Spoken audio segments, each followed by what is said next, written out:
Na ni Mungu anauliza,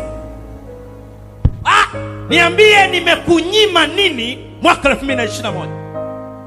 Kipi sinachotakiwa kufanya ambacho sikufanya katika maisha yako? Nijibu, nimekunyima nini? Ni kweli kuna siku sikukupa chakula, lakini nilikuvisha mavazi. Ni kweli kuna siku sikukupa mavazi, lakini nilikupa chakula. Nimekunyima nini wewe?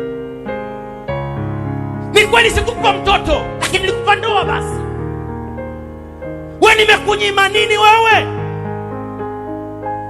Ni kweli ya kwamba sikukupa elimu, lakini nilikupa biashara. Nimekunyima nini mwanangu? Kipi sijakupa? Ni kweli kwenye ndoa yako sikukupa amani, lakini at least nilikupa mahali pa kupumzika unapoingia jioni. Kipi sijafanya kwa ajili yako? Ni kweli mwanangu, kuna wakati niliruhusu msiba katika nyumba yako, lakini wewe ni shahidi, kuna nyakati pia niliruhusu sherehe katika nyumba hiyo. Nimekunyima nini wewe? Kipi sijakupa?